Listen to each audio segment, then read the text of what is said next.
Eu pretendo, com este nome de Antinomias de Sistema, Função e Prática, confrontam o jornalismo no contexto atual, que parece que é um bocado muito virado para o académico, mas procuro refletir e que seja um contributo para refletir em três áreas principais. Não são as únicas que influenciam a situação atual da comunicação social, mas têm importância relevante. Este contributo resulta da minha própria experiência profissional como jornalista, que é antiga, desde antes do 25 de Abril, quando escrevíamos e existia censura. É uma tentativa de compreender o passado para agir no presente contexto mediático e construir o futuro. Apesar da situação ser má, eu sou otimista e acredito na capacidade de transformação e de realização. Vou apresentar aqui um aspecto de memória. Esta é uma prova de censura de 1971 do jornal Notícias da Amadora, que foi onde eu comecei e me fiz, de alguma forma, jornalista naquela época. É um artigo do Francisco Marcelo Curto, antes de ir para a censura. Veio de lá assim. E o que é que isto resulta? Resulta que aquilo que o leitor iria tomar contacto seria com isto. Ora, há aqui algumas coisas que têm alguma similitude. Isto também decorre que da investigação que fiz no âmbito de doutoramento em Sociologia, que estudei o estudo de caso do Notícias da Amadora exatamente no seu agir face à censura. O conhecimento dessa realidade e o conhecimento dos dias de hoje comprovam que muitas vezes nas notícias, embora nós não tenhamos este documento para o mostrar, ficam exatamente espaços por preencher, espaços não ditos. A censura oficial e a censura privada que povoavam o país no salazarismo permanecem como uma herança, por vezes em nós próprios. Alimenta-se de medos que nos habitam, o medo de existir e a falta de inscrição da palavra e da ação, que são duas formulações do filósofo José Gil e que se adequam de facto a muitas situações contemporâneas. A minha experiência profissional, isto já vos falei antecipadamente, mas também para esta perspectiva que agora aqui vos transmito como contributo, há também uma contribuição do estudo do jornalismo numa perspectiva holística, mais geral. O jornalismo não é só as notícias que escrevemos, é tudo o resto que importa e que influencia a vida e a sociedade. E isso ajudaram-me a compreender melhor os instrumentos de que servem os autores, os atores que hoje inscrevem silenciamentos no presente.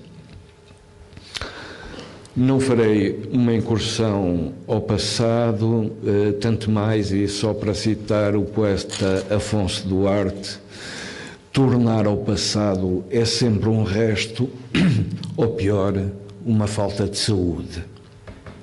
A abordagem da censura é um exercício que causa incómodo, e eu já tive experiência disso, ou que suscita perplexidade nos dias presentes, sobretudo para quem viveu o obscurantismo da ditadura e comete a ingenuidade de crer que a democracia é bastante, ou seria bastante, para erradicar as coerções do mundo. Adriano Duarte Rodrigues, pelo contrário, escreveu em 1985 que mais subtil e complexa a censura nos regimes democráticos é também mais insidiosa e eficaz. Ora, é nesta relação com autocensura-censura, que eu vou enquadrar o silêncio e o silenciamento. O passado e os seus equivalentes do presente. A autocensura traduz, como afirma Jonatas Machado, a inibição de comunicadores potenciais que optam pelo silêncio por temerem as reações oficiais ou sociais à sua mensagem. Na atualidade, tem exatamente como equivalência funcional o silêncio, por vontade própria, por subordinação hierárquica ou devido a meios encobertos colaterais. O conceito amplo e material de censura, prévia ou repressiva, traduz o exercício coercivo imposto por entidades públicas ou privadas, por vezes reforçada por uma censura colateral, a censura interna induzida por pressões externas. Tem como equivalente, na minha perspectiva, os silenciamentos. Estabelecida esta comparação, importa agora desvelar os tais três elementos que o título encerra. São elementos dialéticos que reputo como relevantes, embora não sejam os únicos a influenciarem e a conformarem o jornalismo atual. Traduzem aspectos das relações sociais que se inscrevem no campo dos média, nas funções atribuídas e nas suas práticas. Elejo como duas qualidades opostas do jornalismo autonomia e heteronomia. Os papéis antonómicos do jornalismo são representados, por outro lado, por duas metáforas. Uma delas é a função tradicional e central do jornalismo, o cão de guarda. E uma outra, que eu deduzo exprimir aquilo que se passa hoje, em muitos casos, que é a metáfora do cão de caça. Por último, o terceiro aspecto são dois tipos de jornalismo. Um que se traduz numa disciplina de verificação e outro numa disciplina de afirmação. Nenhum destes elementos se encontra na sua natureza pura no sistema mediático, nacional ou estrangeiro, mesmo em cada meio ou na abordagem dos diferentes assuntos e em cada instante. Embora se confrontem a todo o tempo, podem configurar, por vezes, modelos mais ou menos estabilizados. A autonomia é fundamental porque ela é uma parte importante da definição do profissionalismo e consiste na garantia de controle do processo de trabalho sem interferência externa. Com esta dimensão estão também relacionadas as normas profissionais ético-deontológicas e regras e procedimentos partilhados, que têm a ver com aquilo que a Graça Franco há pouco falou, a tribo jornalística do Nelson Traquina ou a comunidade interpretativa de uma investigadora norte-americana, Barbie Zelizer, que é tudo aquilo que conforma esta forma de ser jornalista e que é partilhado por diferentes jornalistas em diferentes redações e em diferentes espaços nacionais ou do mundo. A autonomia constitui uma questão relevante na teoria de campo. Bourdieu sustenta que existe uma oposição entre autonomia e heteronomia, que se traduz na sujeição a regras impostas do exterior. Para perceber o que está a acontecer no campo do jornalismo, é necessário compreender o seu grau de autonomia e no interior do campo o grau de autonomia do meio e do próprio jornalista. Mas também é preciso compreender a natureza do Estado, o sistema dos partidos políticos, o padrão das relações entre interesses económicos e políticos e o desenvolvimento da sociedade civil, como fizeram dois investigadores, Aline e Mancini, que fizeram um estudo onde apreciaram os modelos políticos e os modelos mediáticos em 18 países. E estabeleceram 3 modelos. Um modelo liberal ou norte-atlântico, um modelo corporativista norte-europeu e um modelo mediterrâneo, que é aquele em que Portugal se inclui. Inclui-se Portugal, inclui-se a França, a Itália, a Grécia, os países do sul da Europa, a França também.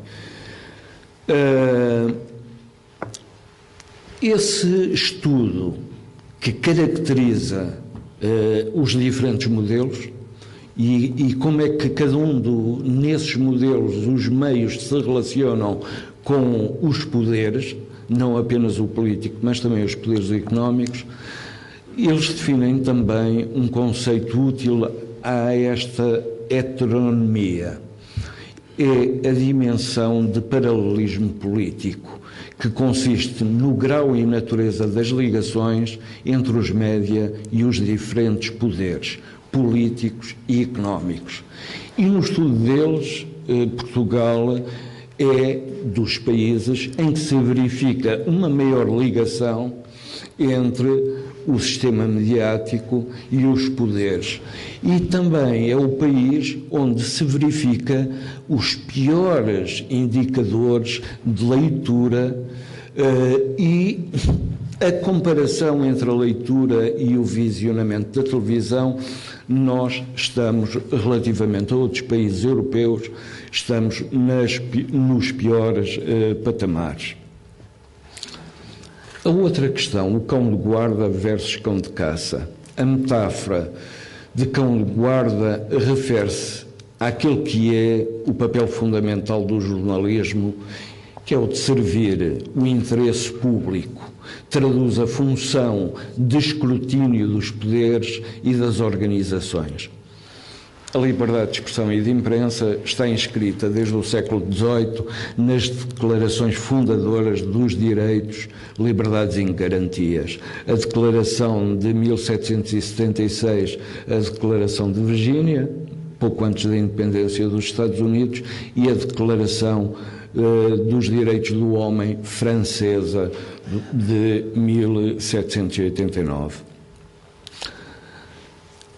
Isto para vos dizer que no século XIX, Eça de Queiroz, que também foi jornalista e dirigiu o jornal Distrito de Évora, cujo primeiro número saiu em 1887, escreveu aquilo que ele considerava que era o papel do jornalismo. Dizia ele, num resumo que eu fiz, é grande dever do jornalismo fazer conhecer o estado das coisas públicas, ensinar ao povo os seus direitos, protestar com justa violência contra os atos culposos, velar pelo progresso que fazem os espíritos, pela conservação da justiça, pelo respeito do direito, da família, do trabalho, pelo melhoramento das classes infelizes. Essa escreveu este enunciado no ano em que nasceu um norte-americano, Philemon Peter Dunne. Este jornalista e humorista norte-americano fixou no final do século XIX uma máxima que chegou aos nossos dias. Dizia ele que o jornal faz tudo por nós. Também conforta os aflitos e aflige o confortável. Esta máxima teve algumas adulterações pelo caminho e chegou aos nossos dias mais como o jornalismo, o papel do jornalismo é confortar os aflitos e afligir os poderosos. A abordagem cívica, este tipo de abordagem cívica tem tradição nos Estados Unidos, como em outros países europeus, infelizmente não tem muita tradição entre nós. E aqui talvez tenha a ver exatamente com a herança do passado, que ainda não nos libertamos dela, e também os estudos do jornalismo em Portugal ainda não ganharam suficiente dimensão para passarmos a uma fase mais qualitativa. E essa ação, quer nos Estados Unidos, quer noutros países, normalmente desenvolve-se no seio de organizações não governamentais dedicadas à qualidade do jornalismo. Murray Marder, ex-correspondente diplomático do The Washington Post, criou o fundo que financia o projeto Watchdog Nieman, lançado em 1996. Tem como objetivo revigorar o jornalismo no seu papel fundamental de servir o interesse público e está integrado na Fundação Nieman para o Jornalismo em Harvard. Para ele, e de acordo com as palavras que proferiu em 98, na primeira conferência, um dos pré-requisitos para uma maior compreensão do jornalismo cão de guarda é desmistificar a imprensa, ajudar o público a entender o seu papel de escrutínio da autoridade. Claro que aqui, quando se fala em imprensa, é em sentido lato, são todos os média e não apenas os jornais. E esta necessidade de confrontar, dos próprios jornalistas saírem da sua torre de marfim para se relacionarem com o seu público, é essencial, da mesma forma que é essencial que o público passe a ser exigente. Se nós exigimos que a manteiga tenha uma validade e não consumimos produtos que já passaram de prazo, devíamos fazer o mesmo, ou devíamos fazer sentir aos jornalistas e ao jornalismo e às empresas de comunicação social que há determinado tipo de informação que está fora de prazo e que não presta. Simultaneamente, a imprensa deve pautar-se pela honestidade, imparcialidade e atuar com civilidade em todos os momentos. Considera que esse papel do jornalista, no jornalismo, não é ocasional. Começa com um estado de espírito e assume a sua ação como uma responsabilidade exercida em nome do público. O seu papel consiste em ser um instrumento da democracia. Uma imprensa livre não é um privilégio, mas uma necessidade orgânica numa grande sociedade. Sem crítica e informação confiável e inteligente, o governo não pode governar. Quem o disse foi o Walter Lippmann, norte-americano, estudioso desta área no início do século XX. A metáfora do cão de caça que introduzo representa o contrário do jornalismo público. Busca o interesse particular, refere-se ao papel, digo eu, de capitalização bolsista, centrado no interesse dos acionistas dos meios e que tem como objetivo vender audiências à publicidade. Neste tipo de jornalismo prevalece o interesse e o fim comercial dos meios. A sua ação radica num sensacionalismo que persegue e abocanha as presas e em tematizar assuntos mercantis.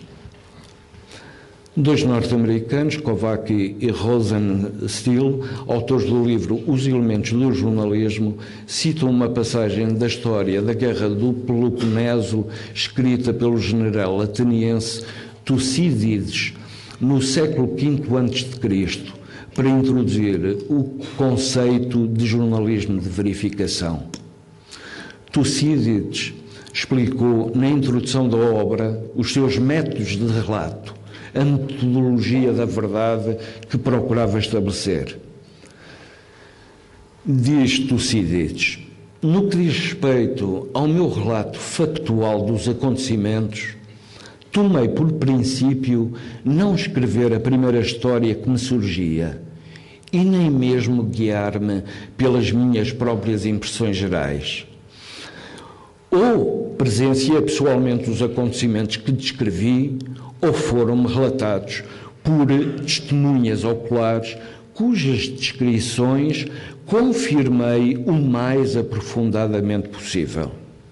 Nem mesmo assim foi fácil descobrir a verdade.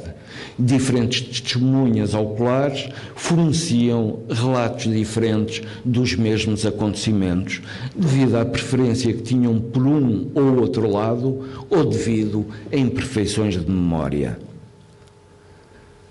O relato de Tucídides não difere do ideal do jornalismo atual. A disciplina de verificação tem como práticas a procura de vários testemunhos de um acontecimento, fornecer o maior número de dados das fontes e pedir comentários a diversas partes.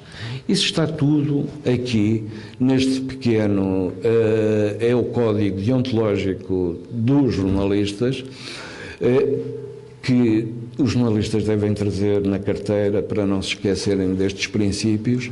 São 10, são, digamos, os 10 mandamentos do jornalismo, e que todas estas questões que eu acabei de dizer estão de facto aqui contidas. Segundo os autores norte-americanos, é esta disciplina que separa o jornalismo do entretenimento, da propaganda, da ficção ou da arte. Outro autor, Daniel Cornu, sustenta que um acontecimento é submetido simultaneamente a uma tripla iniciativa, as 3 ordens: observação, interpretação e narração. A primeira delas deverá concentrar a primordial das pretensões à objetividade, a tentativa de o descrever ao acontecimento, explicando. A segunda procura destacar o seu significado, submetendo a uma avaliação crítica. E a terceira restitui-lhe a ordem do relato. Outra concepção estabelece a verdade como correspondência com o real observado, interpretado e narrado. São as verdades de facto que os jornalistas devem observar. Hannah Arendt considera que as verdades de facto podem ser estabelecidas pela observação, por testemunhas, por documentos. As verdades de facto concernem acontecimentos e circunstâncias em que muitos se envolveram e que é confrontada com a crítica. O jornalismo de verificação opõe-se ao jornalismo declarativo ou de afirmação. A investigação conduzida pelo jornalista perdeu campo face ao acesso facilitado que existe hoje a fontes profissionais e a declarações prontas a editar. Marder diz que hoje, em 98, quando ele escreveu, um suave termo é aplicado para manipular a informação oficial. Trata-se do vocábulo spin, que significa girar ou tecer. Acrescenta: todo o processo de relações públicas de Washington está submerso em pseudo-informação.